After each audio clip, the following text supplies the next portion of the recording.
بسم اللہ الرحمن الرحیم۔ انسانی تاریخ کا ایک بہت بڑا سوال ہے کہ کیا کائنات میں ایک ہی زمین اور آسمان پائے جاتے ہیں یا اور بھی زمینیں موجود ہیں؟ تو دوستو، اکونومسٹ میگزین جو لندن سے شائع شدہ ایک رسالہ ہے، اس میں جولائی 1969 میں ایک تحقیق شائع ہوئی تھی جس میں لکھا تھا کہ ہماری زمین جس ملکی وے نامی کہکشاں میں واقع ہے، صرف اسی ایک کہکشاں میں 60 کروڑ سیارے یعنی زمینیں ایسی ہیں جن کے طبعی اور موسمی حالات بالکل ہماری زمین ہی کی طرح ہیں، اور یہ بھی ممکن ہے کہ ان زمینوں میں بھی مخلوقات آباد ہوں۔ اسی طرح اسی سے ملتی جلتی ایک تحقیق حال ہی میں ایک ترکش معروف سائنٹسٹ ڈاکٹر ہلوک نور باقی کی بھی شائع ہو چکی ہے۔ قرآن مجید کی سورہ نمبر 65 سورہ طلاق کی آیت نمبر 12 میں اللہ پاک نے اسی حقیقت کو بہت کھول کر بیان کیا ہے۔ ارشاد خداوندی ہے، اعوذ باللہ من الشیطان الرجیم،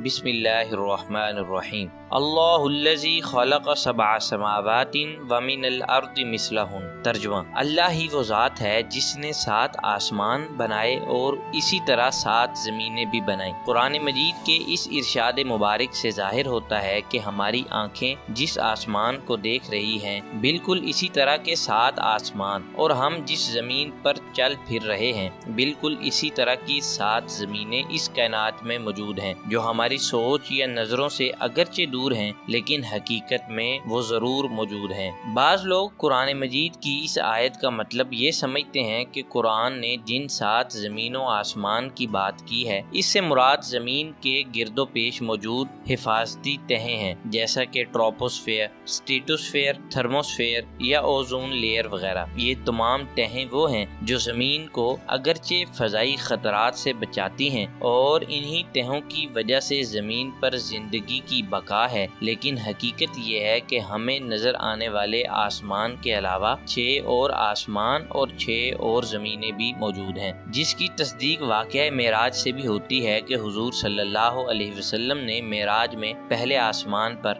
جس کا نام راقبہ ہے اور مختلف لہروں سے بنا ہوا ہے، حضرت آدم علیہ السلام سے ملاقات کی تھی، اور دوسرے آسمان پر جس کا نام ماعون ہے اور سفید سنگ مرمر کا بنا ہوا ہے، اس پر حضرت عیسیٰ علیہ السلام سے ملاقات کی تھی، اور تیسرے آسمان پر جس کا نام معاریون ہے اور لوہے کا بنا ہوا ہے، حضرت یوسف علیہ السلام سے ملاقات کی تھی، جبکہ چوتھے آسمان پر جس کا نام ظاہرہ ہے اور تانبے کا بنا ہوا ہے، حضرت ادریس علیہ السلام سے، اور 5ویں آسمان پر جس کا نام مسحرہ ہے اور چاندی کا بنا ہوا ہے، حضرت ہارون علیہ السلام سے ملاقات کی تھی، 6 آسمان پر جس کا نام خالصہ ہے اور سونے کا بنا ہوا ہے، حضرت موسیٰ علیہ السلام سے، جبکہ 7ویں آسمان پر جس کا نام دامعہ ہے اور یہ بھی خالص سونے کا بنا ہوا ہے، حضرت ابراہیم علیہ السلام سے ملاقاتیں کی تھی۔ اسی طرح جو زمین ہمیں نظر آ رہی ہے اور جس پر ہم چل پھر رہے ہیں، اس کے علاوہ بھی مزید 6 زمینیں موجود ہیں، جس کا تذکرہ علامہ ابن کثیر نے قصۃ الخلق میں کیا ہے۔ وہ فرماتے ہیں کہ ہم جس زمین پر آباد ہیں، یہ زمین مٹی کی بنی ہوئی ہے، اور اس زمین کے 500 سال کے فاصلہ پر ایک زمین ہے جو لوہے کی ہے، اور پھر اس زمین سے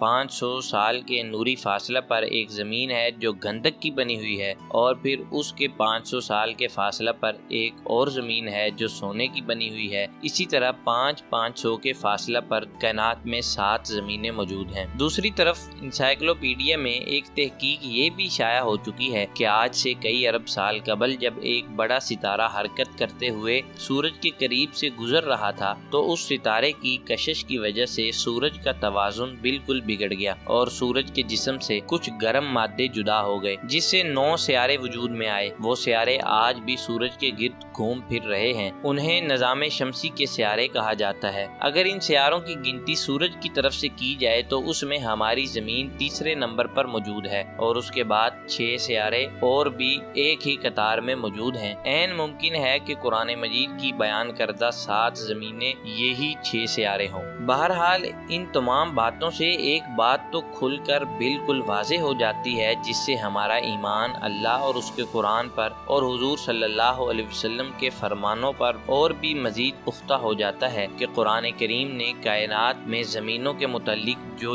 حقیقت 1400 سال قبل بیان کی تھی، سائنس آج بھی ٹھوکریں کھا کھا کر اس کے مکمل قریب تو نہیں پہنچ سکی، لیکن اس کے قریب قریب پہنچ چکی ہے۔ اس سے ثابت ہوتا ہے کہ قرآن کائنات کو بنانے والے خالق یعنی اللہ پاک کا بھیجا ہوا کلام ہے، جو حرف بحرف سچ اور صداقتوں کا مجموعہ ہے۔